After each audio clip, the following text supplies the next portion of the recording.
on his own. They put a lot of resources into having him as a tank initiator, and at the end of the day, thanks to Meteos, it did work out. Thanks to Meteos, indeed. Some crazy ultimates coming out of that Sejuani. Guys, you should not be yawning just yet. Meteos and Lustboy giving out some good ones there. We are going into game 2, so they better be ready and raring to go for the long haul here. Thresh to start off being banned. Lustboy, he's not going to get through clean on these pick ban phases. Yeah, so much of TSM's ability to start fights off of vision control advantages comes from Lustboy's Thresh. It can either chain with the other things TSM is bringing, like an Ari. Likewise, the disengage if TSM was caught in a bad situation. You could say because Lustboy was good on Nami that the support bans didn't go that far for Cloud9 last game. But if you look at the other context of what Thresh and Janna give to TSM in that game strategy sense, they can be good bans.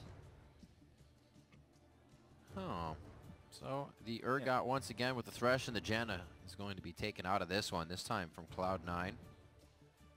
That was High's pickup last time. He does not want to face Bjergsen on that. Very interesting ban so far. I do like that point, though, that kind of Lustboy gets through with whatever he needs, but they are still banning out Lemon's Nautilus. I thought that's something that would just kind of go through for him. Good chance we'll end up seeing the Nami again. Yeah, absolutely.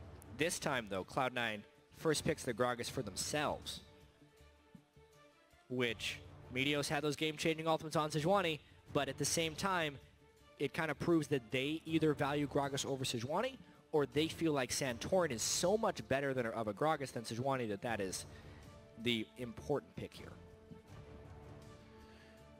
Well, we'll get an idea what Team Solomid prioritizes with these first two. Santorin on your screen. Looks like he may pick up Braum for Lustboy. They're just going to trade team comps, Riv. Easy. Pretty much.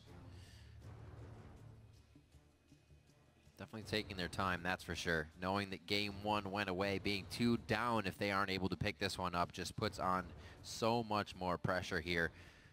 These teams said, well, they are friends coming into this game. The rivalry makes it business. They definitely want to get the win at the end of the day, obviously. Sejuani could be that pickup, but they flip it real quick. And I was thinking with that Janna ban, Kennen may be able to get into the fight, but they still keep thinking and messing with me.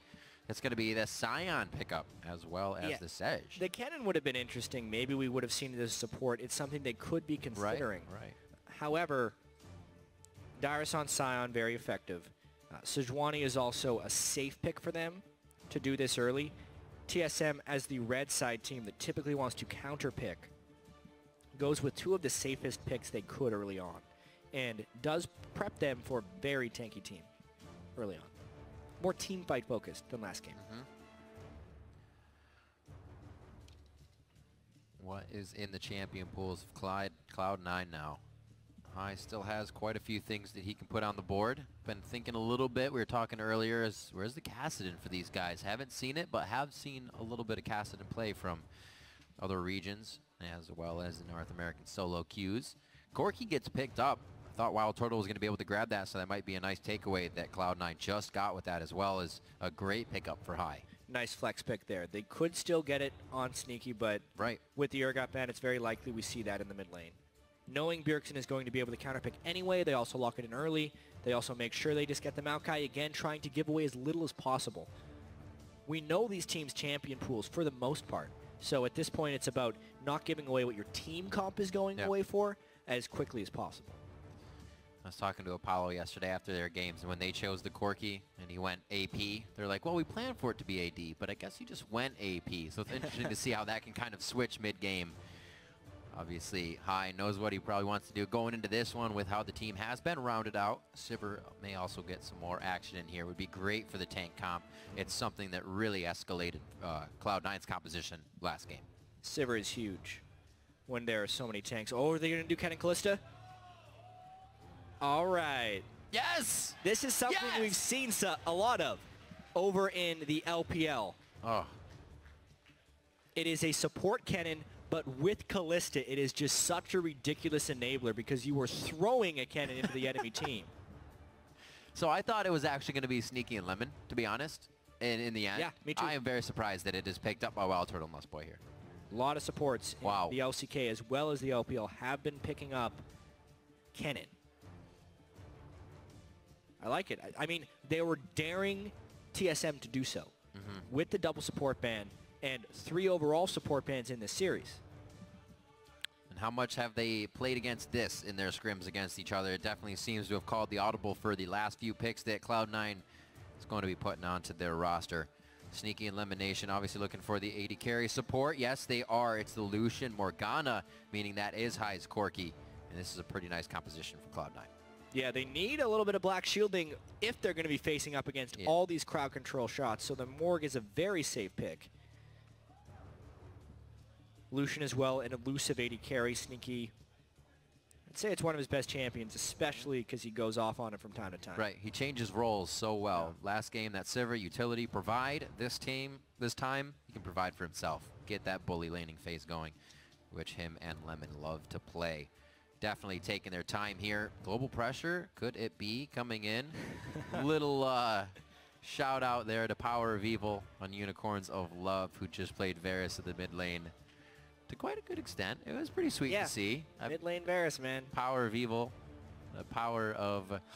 Speaking of Power of Evil. Speaking of Power of Evil, looks like we're going to actually get a Kog'Maw in the mid lane coming for Bjergsen on this one.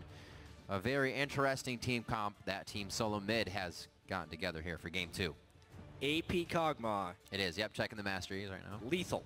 But once he gets that Luden's Echo going. I really want to see how Bjergsen plays this one. It's, again, forcing Cloud9 to initiate on them. AP Kog'Maw has some of the most punishing poke damage of any champion in the history of League of Legends once he gets going. Honestly, it is ridiculous barrage when you get the max range level 16 Kog'Maw coming in. So, TSM now breaking out some new picks in a lot of roles here. Kog'Maw mid lane, Kennen support with the Kalista combo. Cloud9 with much more standard stuff against it. Standard indeed. Game 1 was pretty standard for them, and they will kind of follow through with the same coming into game 2. But Team Solomid feels that they need to change things up drastically. We heard about them wanting to kind of create variation in their play, and with that in the season, they picked a Cassiopeia, right? And that's the way they did it. This time, a little more extensive with their picks. Yeah, this is not the type of champion from Bjergsen that's going to solo kill his lane opponent and then go assassinate the enemy AD carry. This is a guy who has to sit back in team fights, have plays happen around him, and then deal a lot of damage. It's something TSM hasn't shown the most success with in the past, but they break it out now. Well, the champs are locked in, as you saw, so head over to Twitter and update your series predictions. Tweet at LOL Esports. Use either the hashtag C9win or hashtag TSMwin, and we will calculate those, as always, throughout the game. The lights have been dimmed as we approach the game 2. And it is going to be a grand one. Already Cloud9 up 1 game, putting the pressure on a Team Solomid as we enter into the finals. Best of 5, it's game 2. C9 is putting on the pressure. TSM does respond to pressure quite well, though. Last year in the Summer Split Finals, Cloud9 took the first game. TSM still took the series. Even against Team Impulse last week, TSM lost the first game and then won the next 3. It's actually almost becoming expected for TSM to lose the first game of a series and then win the next 3. Yep. Very important momentum type game here. So what you're saying is all according to plan. All according to plan. It's a terrible plan to lose the first game, in my opinion. But it's obviously not that. TPA did it. Yeah. They got Worlds. We'll see if these guys can take that road this year. Right now, they have this stepping stone to go over and fighting once again for the title of the North American champion. Right now, TSM holds that through last split, as you heard High saying he really wants to take it away. He thinks they have what it takes to be able to bring that statue home, the trophy rather, and put it on their shelf. Not only is it about the rivalry between Cloud9 and TSM, but it's about the MSI spot as well. These teams so true. Have heavy aspirations for Worlds since they make it to Worlds pretty much every year. Yep. And getting that little mini Worlds expectations as they're dodging. Oh, come on, guys. Ooh. Mini Worlds, 20 extra championship points. Got him. See what Lustboy can do here. Now this is becoming the new thing. The support walk. It's just kind of you get buddy with the jungler. And he denied him level 2. Serious. Oh my God, Lemon Nation. What a monster on Morg right here. Santorin. If Lemon Nation was a real place, I'd move there. I'll tell you that right now. Unreal right there. Lust Boy on the other side, unsuccessful in his harass because Cloud9 started directly on their red buff. Now they're going to take Santorin's red buff because they know he doesn't have smite and they know he's not level 2. Well, that is some slick and clever play. This is going to be difficult. Already Team Solomid is kind of trying something new here, and they're putting on the back burner by Cloud9, and just more and more is going to be taken from this. We'll see how long it takes Santorin to make an effect in this game. He was the one to flash in and kill high with Bjergsen to start. I don't think we'll be seeing that this game, at least not anytime soon. I really love what Cloud9's been doing as the lane swap meta continues to evolve. It's gone through so many iterations at this point. There was way back in the day the everyone hits level 2, turret dive, 3-man or 4 dive, almost every single game. Right. Then eventually people progressed to double jungling. And because they were getting denied so heavily when the turrets became too difficult to dive. And it was all about denying the top laner farm.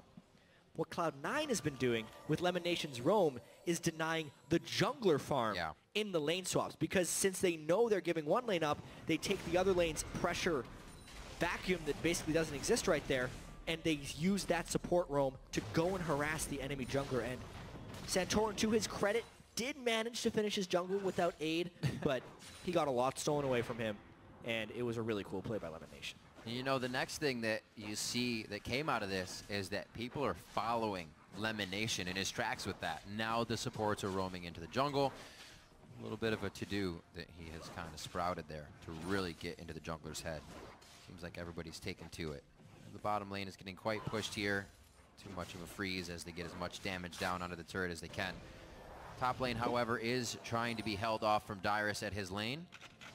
As we see Bjergsen just get back. A little down in CS, but he should be able to clean that up as he comes in. It was all about getting his tier as quickly as possible. Right. Bjergsen had enough money for the tier of the goddess, shopped right away. Hi. He wants to shove that lane as fast as possible. Time to Valk over top of it. Yep.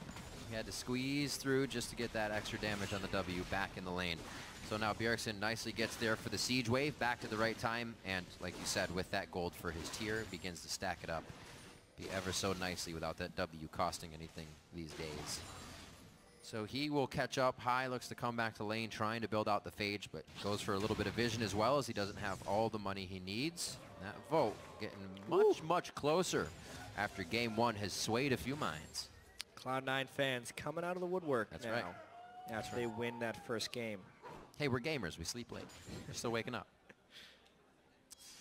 Yeah, and the early jungle denial, we'll see how much that sets back Santorin. He has been farming pretty well, though.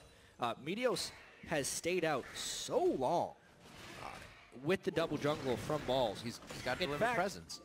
Despite everything that Cloud9 did, Dyrus and Santorin both have level advantages on Meteos and balls.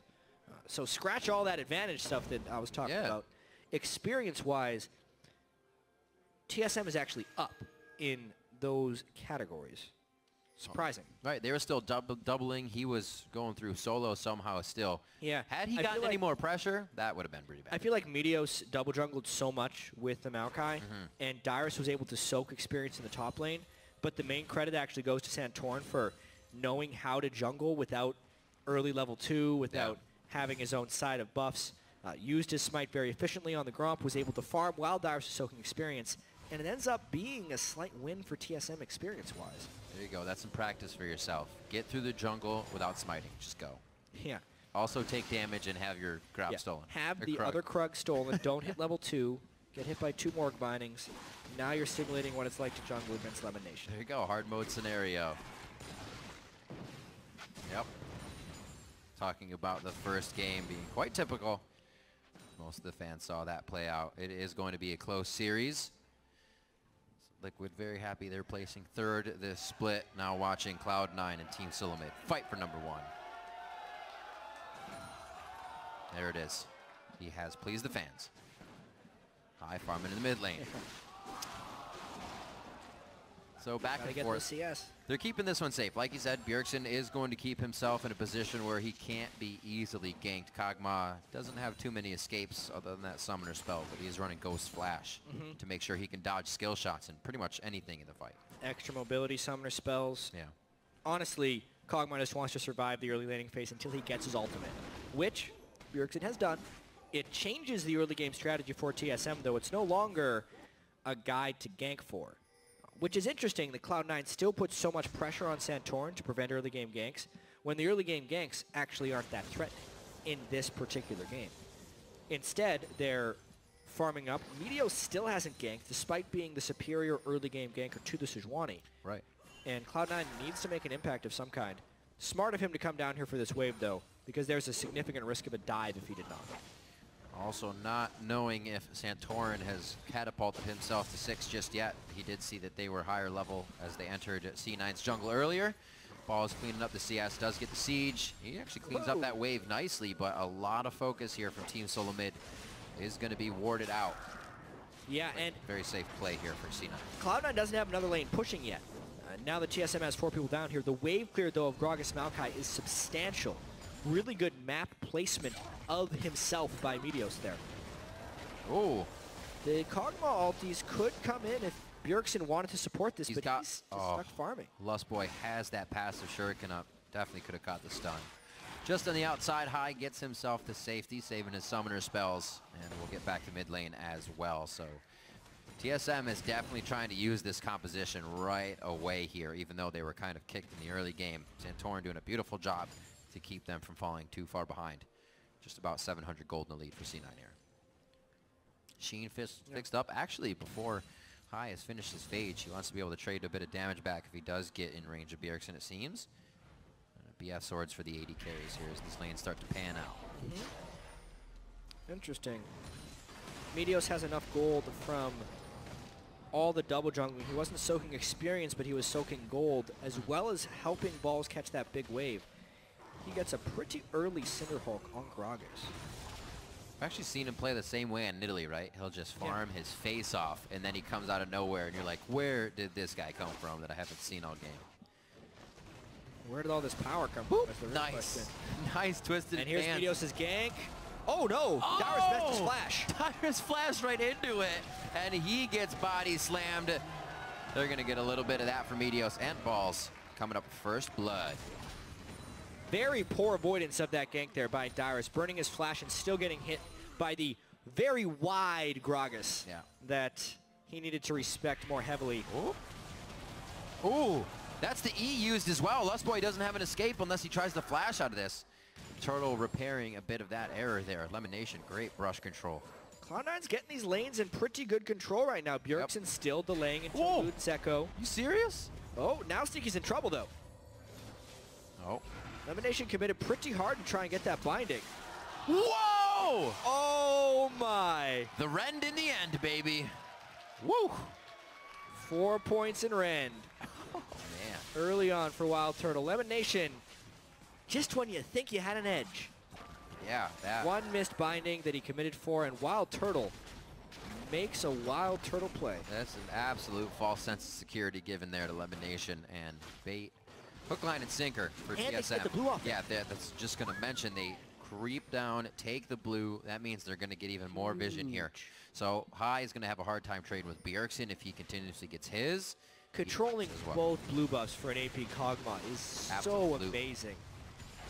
One of the most important champions to have a blue buff on is AP Kog'Maw because he is ridiculously mana intensive. I mean, Cloud9 was winning these laning phases, and it was looking like they had a chance of snowballing the mid-game away. Yeah. But misplay there by Elimination and Sneaky gives a lot of pressure back to TSM. The blue buff steal as well as the kill and the pressure in the lane. See Santorin creeping on a pink ward. They want to hit this lane again. They know C9 may try to get a bit of an edge back, but C9 are not. They know they want to stay safe after that situation, so it doesn't look like Santorin's going to get too much out of this situation here in the top lane. And High now forced to farm without that blue in the mid. He's kept himself up in CS. Also, another game where Bjergsen has not been able to roam. We'll see how that impacts everything. That does mean that mid lane is going to get a bit more pressure. Not enough to kill Bjergsen this time, though. I mean, it just makes it even more important that Wild Turtle picked up that kill, because no one is going to help him this game. Santorin, maybe on Sejuani. Bjergsen's not going to roam, and Dyrus certainly isn't going to help. Dyrus is so defensive this game on that Scion. Yep. Normally you see a Scion max Q or E. Dyrus is maxing his shield, his W right now, because he is in complete defensive mode, just trying to pick up farm. A lot of good it's doing him as well. Good thing he maxed that shield, otherwise he might be dead off to that culling. That definitely could have taken him down had he not had... He has no offensive threat though, so he has to bully him around. Well, with Dyrus being pushed out in the bottom lane, they want to get pressure in the top. Answering the turret here. Now one for Team Solomid. Once they got the first one in game one, Team Solomid was able to go all the way across the outer line of turrets and take them down immediately. Well, one's taken for the next. Cloud9 make sure they get something even more.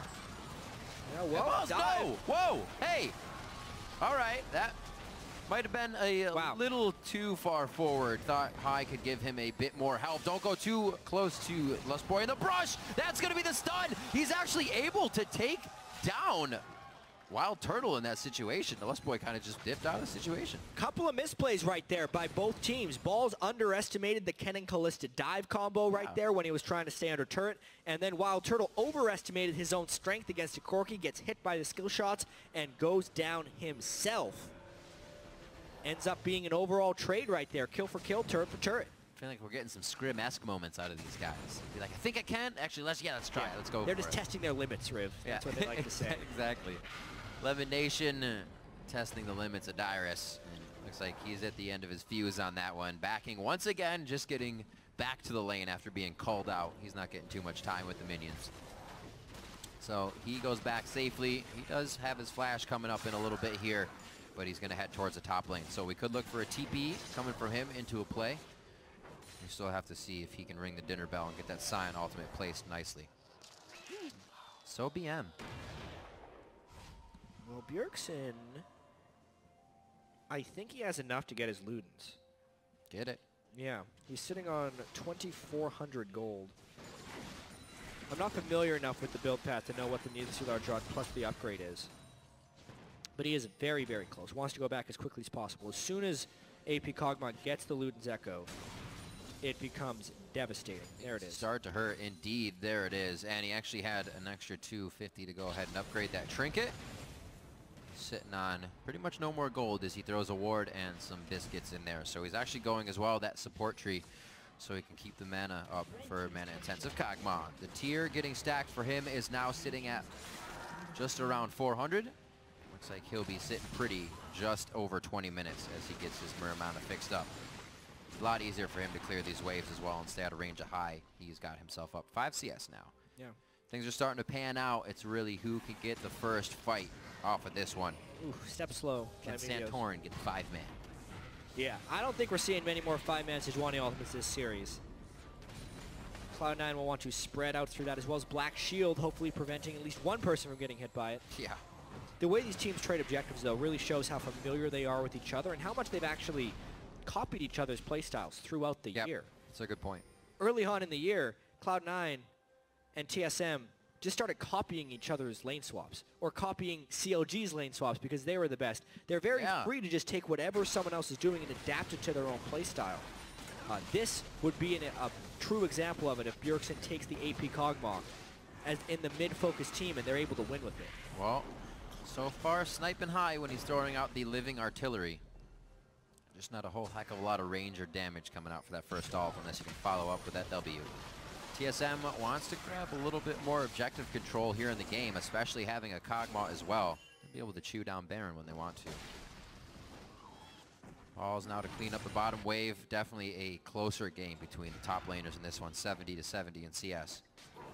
So can they control this again? It's going to be very big and hurt High once again. Yeah, I will not be able to spam that much. Nope, just about no contest there. They can just watch it go down. Maybe they get some position in the mid lane, though.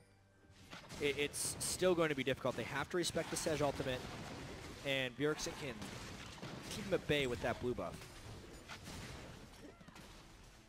High's down to half mana already, and he hasn't really tagged anybody with those attacks.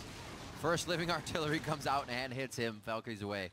Balls is getting good free time in the bottom, though. If Cloud9 can kite the fight here and hold this middle turret. This is the setup that TSM wants. Blue buff, Luden's power spike on the mid lane Kog'Maw.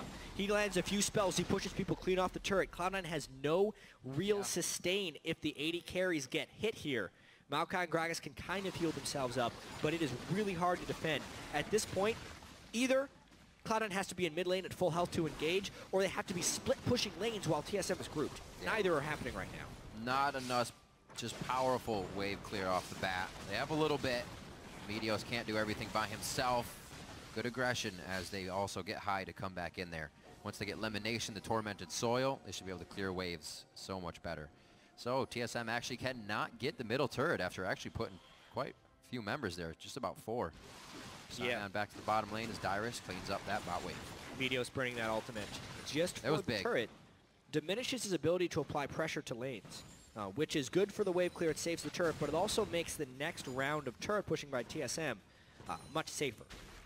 And maybe even gives them some time to shop a bit of their own stuff. Wow.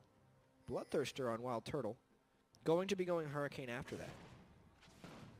Bjergsen also grabbing himself an elixir. He's going all out on 18 that. minutes. All out on that mid-game power spike. 400 gold that you just thrown out. Yeah, there's a surprising amount of mana regen on that mid-game elixir as well. That's true. But it is a very Bjergsen-esque thing to do. He probably buys more elixirs like that around 20 minutes than any other mid laner. Right. Because he often has an early game advantage, but wants to crush the game at that exact moment. At least he's brought up his pink wards. I remember that one season he went 11 or so games without buying a pink ward as a mid laner. He's right at that, though. He is helping. Oh, there you go. 2 wards there.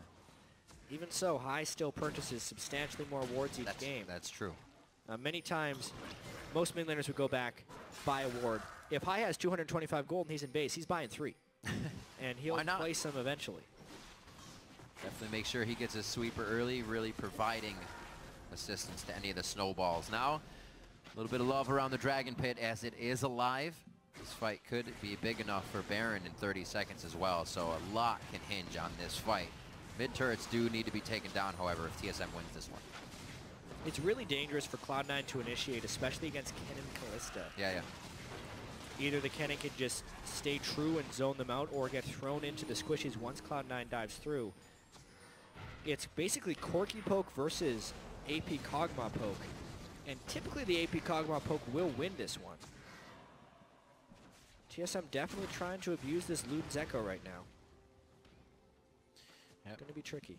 See a beard glowing with the sorcery now. A little bit of that extra damage over the wall could be Meteos, but the team is not following. They're pressuring middle, trying to go to the beat of their own drum. Could be a good trade. They already have 1 dragon, so they're just giving up the equal.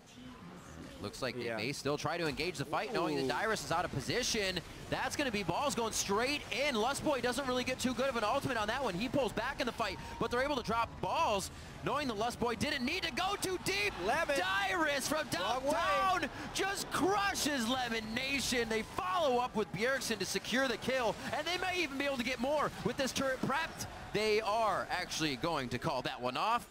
They come up with 2 kills nicely. Lemon flashes backwards to the charging Sion. That does not help you. He even threw a Dark Binding at it.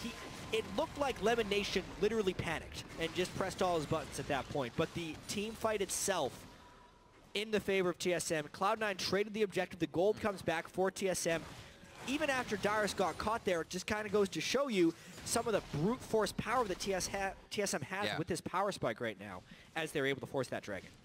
Looked like Dyrus was caught out. He was. That's where he feels the safest. That's where he comes out the biggest. We'll see this one more time. I thought Lustboy kind of panicked because he was right out of the fight, but he didn't expect everything they needed. Right. Thank goodness, though, he gets the Fate's Call from the Kalista. And even with all that missing, not a great Kennen ultimate, a missed Sejuani ultimate, Elimination gets caught up by Dyrus, making it a 2-4-0. And a turret trade. What a disgusting composition you kind of see come together there. If Sion hits that person, they're getting living artillery. They're getting popped up again, which means they're getting a second living artillery. That person could die from max range for Kog'Maw with just Dyrus being there. It's so well used. We might see it again coming from these guys. 22 minutes on the clock. We do see the potential that this composition from Team Solomid has, but still, these game-changing ultimates. A good Grag Assault separates Bjergsen from the team. They're out a lot of power.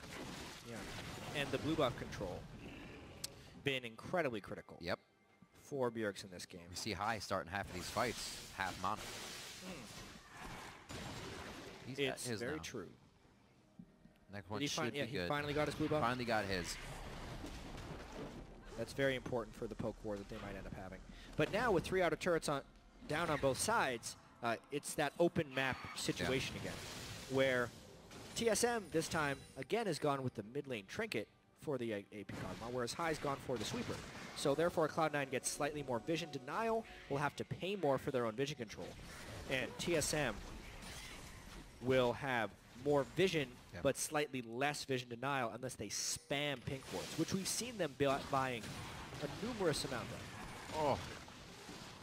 Bjergsen's placement on those, very tricky. Even thought that one was going to miss sneaky, but he is getting them to connect. Dyrus, the face check, but that Soul Furnace Max keeping him nice and tanky. He throws off the ultimate. Now the Living Artillery's hit. Didn't get that full pop-up, though, as they try to change targets. The team not really in communication right now. High to the backside. A lot of peeling going down here for Cloud9 on the side of Team Solomid. There's the ult, but Bjergsen got pushed away with Wild Turtle, and they're still alive for that situation. Very scattered. Only Lustboy and Balls go down. Yeah, Lustboy found himself over on a corner for some strange reason. That was a very odd fight right there, but still, TSM is able to trade that. Santorin and Sejuani ultimates have been nothing compared to Meteos' ultimates from the last game, but it has not mattered here because the damage from the Kog'Maw and the overall team fighting for TSM has just been better.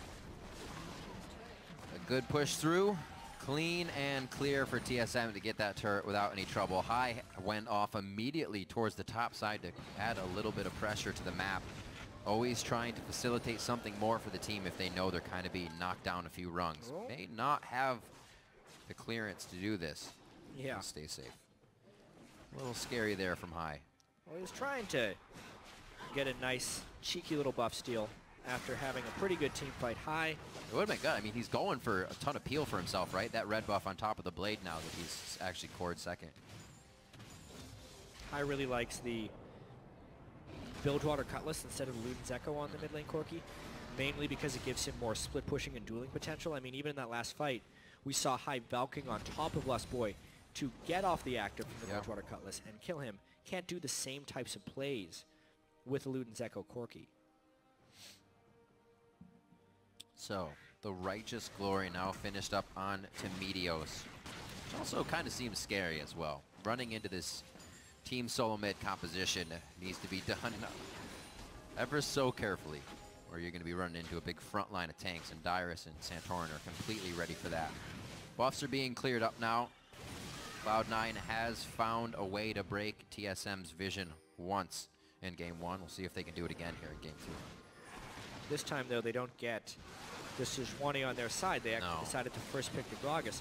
And when Balls has been able to initiate and catch a person on Maokai, it hasn't really been a catch. Unless they can actually get their mitts on Bjergsen and blow him up right away, they're set, or Callista actually, they're setting themselves up for pain. Getting Sejuani or Scion won't matter. They'll still get off their ultimates. Getting Callista can very easily be pulled back from the cannon, even after getting the stuns off from the ultimate. So the target selection that Cloud9 has is very limiting. Yeah. And the poke they are subject to is very powerful right now, making it really hard for Cloud9 to go in and get fights. Don't recall on top of Pink Ward. Bad idea. Maybe they don't see me, the mind games. 4 seconds on Dragon. It looks like that will be soloed out by Wild Turtle. No trouble for him there. So this means TSM is getting all the things they want now with really out the pressure of Cloud9. Except, okay, Cloud9 starts to back off just a little bit. I thought they were going to clear that ward and do what they needed to at Baron. Pressure, however, towards the mid lane, it could be for Bjergsen and Santorin here. But it's only clearing. Look how many wards there are. They actually don't have a chance to even get in for a fight right now. Again, TSM with the ward spam builds. They have 2 guys with Sightstones, so 4 wards every time they go back to base for free, and the 2 upgraded yellow trinkets, which is a yellow ward up to 2 charges that recharges while you're out of the battlefield every 60 seconds. Yeah, basically, you don't have to go back. That is 4 people that can place down the maximum number of wards without cost at all times. 12 full green wards for free, basically, with those combination of vision controls. Absolute priority to that. I even thought Bjergsen would maybe switch to a scrying orb at some point, but it looks like he's just going to completely stick with it. It's too much of an advantage, really, to give up that vision. Here towards the mid, saplings and the likes are what Cloud9 can use from very, very long range. Can't really initiate onto high as he would just jump out of the situation, but Dyrus here seems much more comfortable than on a Lulu, being able to be in the front and really produce results for the team. Plays with confidence. And Cloud9 is really hoping that TSM makes an overreach right here, because TSM has the strong team fight right now. If Bjergsen is in a safe place, they're generally safe. They're going for blue buff. Cloud9, they don't want to go for blue buff. Now fighting without that. They actually tried to take this, hoping they would have the upper hand as they were focused on that blue, but it was quickly taken down, and they can retunnel right back onto Cloud9. Yeah. C9 they're scratching at TSM right now, and they're not getting much out of it. Really light scratches onto that max shield Scion. Maybe they try and use that pressure to go push up the mid lane. Cloud9 trying to play the rotational game. They're getting some damage on the mid turret. Sneaky with good focus. May have to back off here. Dyrus throws down the ulti right into the team. He gets the 3-man pop-up as well. The follow-up now from Lustboy. The Fate's Call can still save him, but he wants to stay in the fight. Him and High now on the back line, trying to throw out the shurikens. We see that Meteos is able to take down Dyrus, and now it's the throw. Lustboy gets called back into the fight, and they're going to try to chase down Cloud9 here. Bjergsen gets the Void Ooze just on the end. Still has the Living Artillery in range. Only a little bit of mana left for him, but he will miss that next shot into Meteos, and I don't think he'll have enough to continue with the kill. Bjergsen can't land enough Living Artilleries. Cloud9 gets out with the sliver, and a fight that didn't seem like it would go Cloud9's way after Santorin landed his best Sejuani ultimate of the game, results in 0 kills for TSM and 2 deaths. One more time. Dyrus is nailing beautiful. these. I think it was 4. Yeah, a 4-man stun as High got stunned while Valking away into a max charge Q from Dyrus. And then a cannon ultimate on 3, but those game-changing ultimates. Meteos blasts back the damage dealers. It gives Cloud9 time to kill the tanks. They kill both of them while they're gone because they have double 80 carries that were not bursted out entirely. Bjergsen could not land the long-range Living Artilleries. Cloud9 takes it. Now, while Bjergsen was going for the blue buff, Cloud9 goes for the Baron on top of a ward. That Blade of the Rune King as well from High, helping to cut this down with Sneaky, and Cloud9 on the back foot the entire game. Come up again with Baron, come up again with a fight. Not that turns this game on its head. This one has always been close, but they bring it right back into a very heated match. Wow, Cloud9 wins a mid-game team fight with a good Sejuani ultimate on one of the sides. Somehow Cloud9 wins it. They take Baron, and then they try and take control of the game. What a close battle both of these games have been for the first 30 minutes. And the brazenness of Cloud9 there is, I actually want to point out something they did very smart on that Baron. They know how many wards TSM can spam. TSM was placing a ward inside the pit. Cloud9 did not want to waste any hits on wards that were not towards the Baron. I checked that it wasn't some type of vision bug. The pick ward very clearly saw the ward that was being placed in the back of the pit. But Cloud9 knew they could not kill all the wards the TSM would place. They focused all their damage onto Baron because they knew TSM. They had spotted them on the other side of the map. They rushed it down. They get the Baron. Great calls. Also been something we've heard Meteos say is he is a complete trust for the team if there's ever a call to stop. Everybody stop. They know to do that, and they'll continue it. Just something that they keep a very calm, cool head about, and it's a very scary situation that can really throw a lot of people off. Turtle here, putting the shell on, gets just half damage onto High, cannot trade back. Elimination, however, gives a binding out to boot on that one. 1 minute here on to Dragon. Be great for Cloud9 to put a little bit more damage down, but they may just be able to burn this and head out. Such an amazingly close game and series right here. I mean, game 1 was hinged on team fighting on Cloud9. Game 2, TSM has that really big mid-game power spike with the Luden's Echo Kog'Maw. He's going to be hitting another one pretty soon if he completes either Leandry's or Void Staff on AP Cog and really start wrecking people. And in these best-of-5 series, we've seen so many games, so many series go all 5 games. We've seen 2-0s, reverse sweeps. But specifically for this Cloud9 versus TSM team, like, we know that they play each other really tight and they're going to be trading a lot of games. It is highly unlikely that if Cloud9 goes up 2-0, the TSM actually wins 3 games consecutively when Cloud9 can play this tight every game. So they have to kind of trade games, and there's a little bit of luck in this series in winning it as well when the teams are as close as they're proving to be today. TSM has to win this one, and it's close. Well, they're putting all their eggs in that basket of the Kog'Maw. Again, another elixir built up onto Bjergsen. 800 gold worth. Unless he snuck another one by, it could be 1,200, but I think it's only been 2 have gone towards getting those spikes, trying to make sure the fight's theirs. With Cloud9, I mean, not worried about the Dragon. Cloud9 has Baron. TSM. Right. You can do that if there's not Baron minions up to mid lane. Cloud9 might get an inhibitor off of this. Well, having those 2 games in a row may be something that Cloud9 gets to work with. Great damage you see coming from that Bjergsen Luden's Echo. Where's the fight? They're kind of trapped in the base now.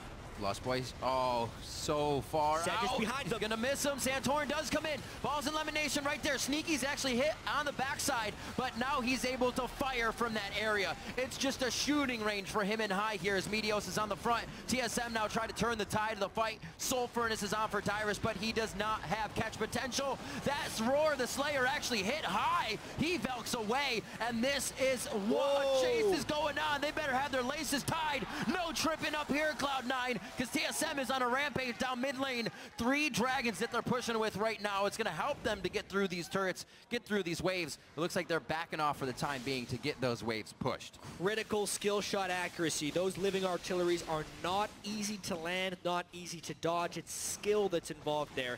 Bjergsen lands again and again onto high on the tail end of that fight, eventually giving TSM the advantage, which saves what was a really bad call by TSM, if we're going to be honest about it. Going for Dragon when the enemy team has Baron.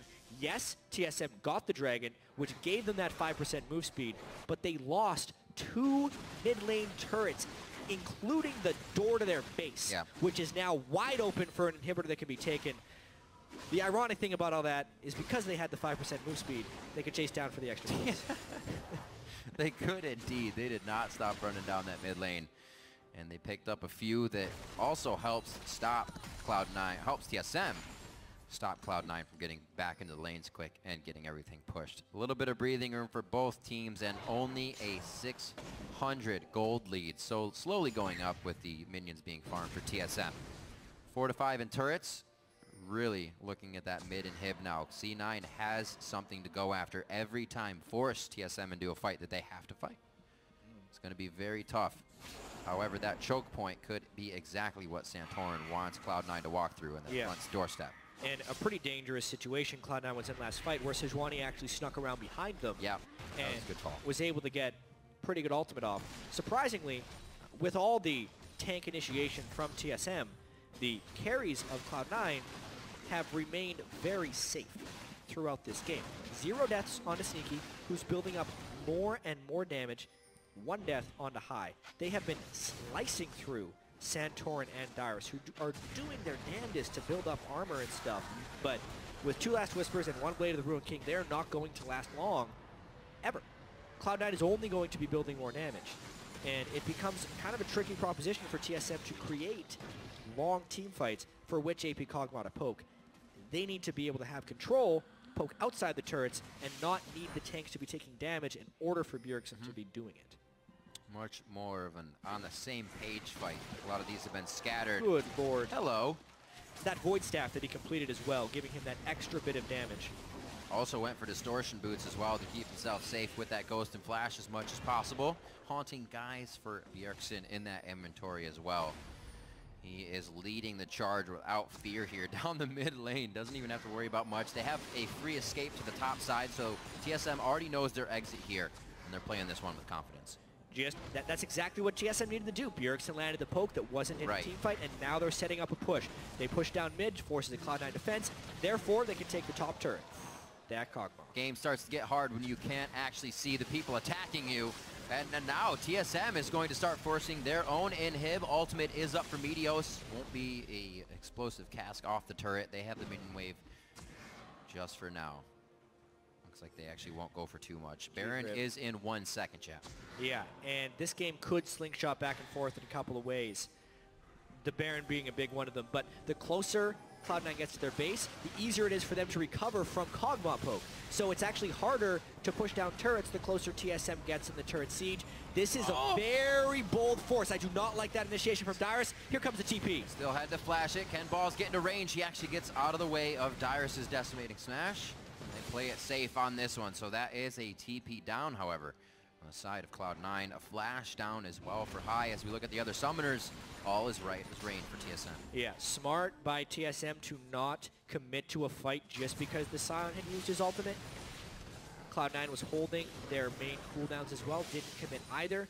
This is the vision game right now. Sentinels, pink wards, and there they are. That's the tank. He's supposed to live the longest. Balls still throws himself into the fray. 48 seconds on these death timers right now. Both teams are losing a lot of health. It's Santorin that goes, however, for High, a priority target, and Bjergsen's able to help take him down before Santorin can get there. C9 is now running for the hills and actually running the wrong way towards TSM base. They're going to be getting hit by a lot of poke. Where are they going?